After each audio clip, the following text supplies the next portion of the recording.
Sri Kusmawati, Inaya Sabina, Edi Purnomo, Syifa Kaila.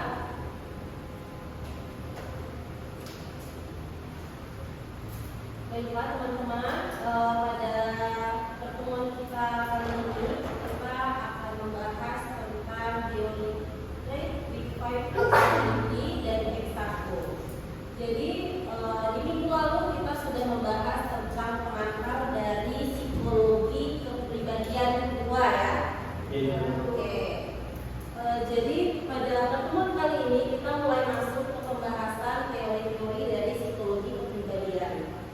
Sebelumnya teman-teman pernah tidak menemukan sebuah fenomena di lingkungan teman-teman, ketemu dengan yang pertama orangnya sukanya menyendiri, kemudian tidak suka keramaian, tidak suka tampil di depan umum. Sedangkan teman-teman juga bertemu dengan orang yang selalu suka bergaul, ramah, suka di tempat umum. Sering tidak bertemu dengan hal seperti itu? Oke, jadi kita akan membahas pada pertemuan kali ini tentang teori Big Five personality dan X1. Jadi dia akan membahas tentang kenapa orang itu ada yang extrovert, yang seperti tadi lain, kenapa ada yang introvert. Oke. Di sini saya akan memberikan pengantar dari teori Fried, yaitu teori ini memandang bahwa kepribadian itu adalah sekumpulan dimensi yang stabil yang dapat diukur, yang membedakan antara satu individu dengan individu lainnya secara konsisten lintas situasi dan waktu. Jadi teori ini berpendapat atau berpandangan bahwa manusia itu kepribadiannya itu bisa diukur. Ada pengukurannya, ada tolak ukur antara rendah dan tinggi. Dan teori ini dia berpendapat bahwasanya perilaku kepribadian manusia itu dia itu berasal dari gen dan juga lingkungan. Jadi ada faktor gen dan ada faktor lingkungan. Di sini bisa teman-teman lihat ada definisi dari teori Fried, yaitu pendekatan dalam psikologi yang memahami kepribadian manusia dengan cara mengukur karakteristik pola perilaku, pikiran dan emosi yang bersifat relatif stabil dari waktu ke waktu dan berbagai situasi. Kita contohkan, ada orang yang temperamen, ya kan? Dia tidak bisa mengelola emosi. Nah, biasanya karakter seperti itu dia akan selalu stabil dari waktu ke waktu. Atau misalnya kita lihat ada orang yang extrovert, dari kecilnya itu sudah terlihat kan, kita sering bertemu anak-anak dari kecil mulai ramah, digendong orang yang tidak kenal tidak menangis. Nah, berarti itu dia sudah mendapatkan gen extrovert dari orang tuanya. Oke, lanjut. Di sini ada Big Five personality trait. Jadi Big Five personality trait ini terbagi menjadi dua model ya. Jadi model yang selanjutnya itu adalah sebuah dimensinya. Pertama itu ada Ocean model. Ocean itu berupa singkatan teman-teman. Bisa dilihat openness to experience. Yang pertama ya, openness to experience, keterbukaan terhadap pengalaman. Jadi model ini dia menggambarkan kreativitas dan rasa ingin tahu yang tinggi. Nah, seperti saya bilang awal tadi, bahwasanya teori ini dia menganggap kepribadian orang itu bisa diukur, ada rendah dan ada yang tinggi. Nah, ciri-cirinya openness to experience, keterbukaan terhadap pengalaman. Kalau orang openness to experience yang tinggi,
sebaliknya, orangnya suka menyendiri, tidak suka dalam lingkungan yang berkelompok.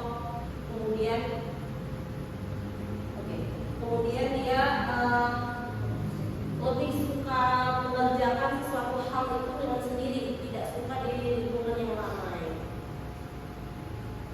Oke, lanjut.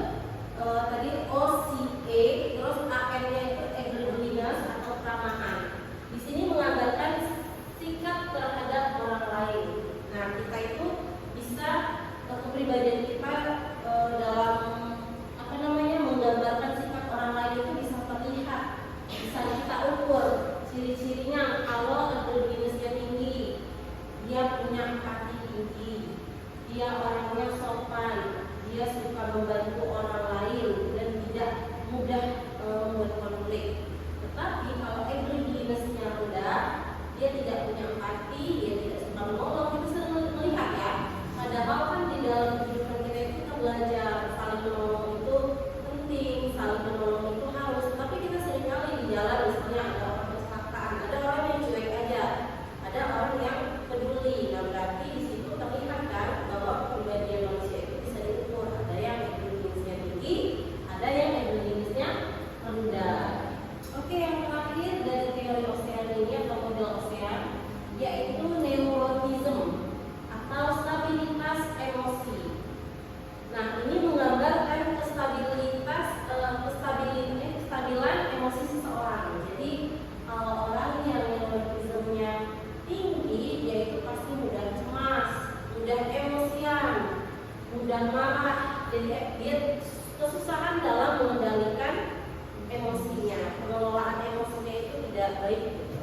Nah, sebaliknya kalau neurotismnya rendah, dia orangnya tidak mudah marah, kemudian dia tidak mudah cemas, dia santai bawaannya. Kalau ada tugas yang mepet dia santai, dan berarti itu neurotismnya rendah.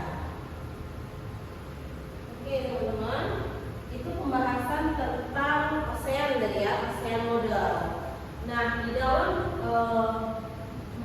model Ocean tadi dibagi lagi menjadi 2 dimensi. Ada tambahan yang baru, ternyata diperbaharui model tersebut karena belum lengkap gitu. Jadi ada lagi dimensi barunya, yaitu hexaco model. Hexaco ini merupakan singkatan juga dari Ocean tadi. Tadi Ocean ditambah dengan 2 model lagi, yaitu honesty humility. Nah, honesty humility ini dia menggambarkan kejujuran dan kerendahan hatian orang ke seseorang. Jadi kalau orang honesty humility-nya tinggi, yaitu orangnya jujur, tidak suka bohong, kemudian orangnya rendah hati, orangnya setia, tidak manipulatif. Nah, tapi kalau honesty humility-nya rendah, dia orangnya mudah bohong, dia orangnya manipulatif, kemudian tidak setia. Oke, yang terakhir dari metode hexaco ini ada emotionality dan extraversion. Jadi emotionality dan extraversion ini dia perkembangan dari teori neurotism tentang emosi manusia tadi. Nah, ini sama ya, dia berpendapat bahwa manusia itu dia bisa diukur antara kepekaan emosional, kecemasan, dan kemampuan berempati. Nah, di sini sama berempati, apakah dia berempati terhadap orang itu termasuk di bagian emosional dan extraversion. Lebih mudahnya teman-teman bisa lihat di sini. Tadi kalau Ocean kan ada openness to experience, kemudian continuous, agreeableness, extraversion ditambah dengan neurotism.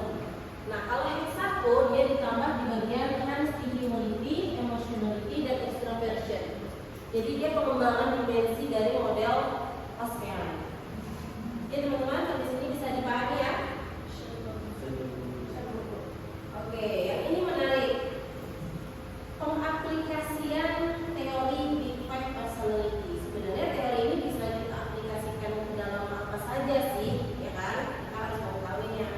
Nah, jadi Big Five personality Ocean dan hexaco ini, hexaco ya, model ini bisa kita aplikasikan dalam dunia pendidikan.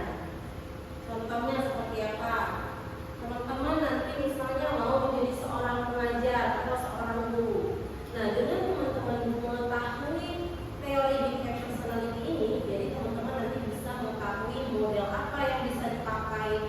dalam kelas, strategi apa yang bisa dipakai dalam kelas, karena teman-teman menemukan dalam suatu ruangan individu itu berbeda kepribadiannya kan. Ada siswa yang kepribadiannya introvert, ada yang extrovert. Oh berarti ketika saya menjadi seorang guru, anak-anak yang extrovert dia suka dengan metode pembelajaran kolaboratif, suka berkelompok. Nah berarti kita bisa menggunakan metode kolaboratif. Tapi kalau anak-anak di kelas tersebut banyaknya yang introvert, bisa kita gunakan metode tugas mandiri. Oke. Selanjutnya aplikasi teori big five personality dalam dunia kerja. Nah ini yang paling penting karena seorang psikolog pasti biasanya dia membantu rekrutmen dalam dunia pekerjaan kan. Nah dalam dunia pekerjaan ketika kita ingin merekrutmen karyawan, di situ penting kita mengetahui teori big five personality ini. Misalnya Suci ini orangnya introvert, kemudian orangnya agreginesnya tinggi. Oh cocoknya dimasuki di bidang mana ya? Oh ternyata kalau orang introvert cocoknya ini di belakang layar yang tugasnya cuma mengetik-ngetik supaya enjoy ya kan? Nah misalnya pelajar orangnya ekstrovert, oh ternyata pelajar ini sukanya nampil di depan, berarti cocoknya dia ini kita jadikan bahan konten misalnya. Nah jadi kita bisa meletakkan seseorang tersebut sesuai dengan bidangnya, jadi tidak salah bidang. Jadi seseorang itu ketika mengerjakan pekerjaannya itu sesuai dengan passionnya, sesuai dengan kepribadiannya. Oke, yang terakhir ada aplikasi Play dalam hubungan sosial. Nah ini penting sekali. Jadi hubungan sosial itu bukan antara guru dan murid saja, bukan antara atasan dan karyawan saja, bukan hanya hubungan kita dengan teman, tapi juga hubungan kita dengan pasangan, hubungan kita dengan keluarga, hubungan kita dengan tetangga. Kita perlu mengetahui teori big five personality ini, karena di situ ada banyak komunikasi, ya kan? Ada banyak pertemuan. Nah, jadi dengan kita mengetahui big five personality ini dalam aplikasi hubungan sosial, kita bisa meng-treat atau bisa menangani orang itu seperti apa gitu. Misalnya kita mau ketemu klien misalnya, oh klien saya ini first impression saya ketemu kayaknya orang itu suka bunuh diri. Dia dari kemarin saya perhatiin dia sendiri terus. Oh jadi kita harus membuat ruang yang sepi supaya klien kita ini orangnya nyantai dalam menyampaikan apa yang diinginkan, seperti itu. Kemudian yang terakhir ya, habis ya. Nah jadi teman-teman itu ya model big five personality ini sangat penting dalam dunia pendidikan, dunia kerja, dan hubungan sosial. Apalagi kita sebagai seorang calon psikologi ya, atau calon psikolog, ini sangat penting. Jadi ternyata dalam teori big five personality ini kepribadian seseorang itu bisa diukur. Nah, makanya ada tes-tes yang bisa mengukur bagaimana kepribadian orang. Oke teman-teman, sampai di sini pembahasannya. Apakah teman-teman ada yang mau bertanya?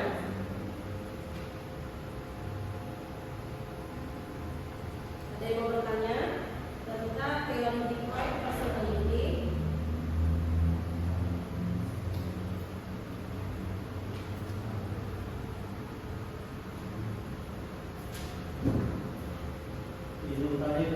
Oke, boleh. Untuk materi psikologi dan di sini saya ingin bertanya, kalau misalkan ada individu yang memiliki kepribadian ganda, nah itu ketika saya sebagai orang lain bagaimana bisa menerima kondisi itu? Jadi tiba-tiba saya dengan teman begitu baik, begitu teriak, begitu ada.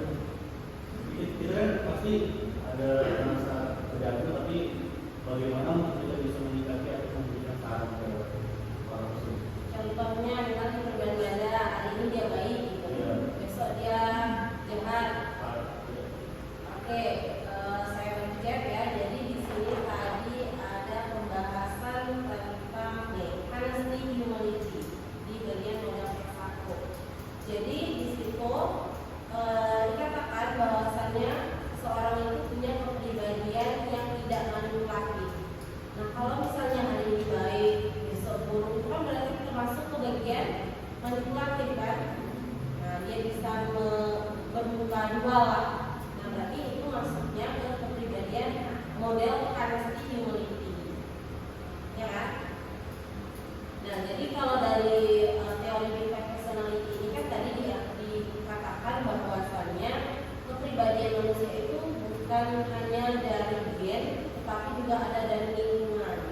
Jadi kalau dari penelitiannya itu 40% dari 40 sampai 50% itu dari gen, sedangkan sisanya itu dari lingkungan. Jadi itu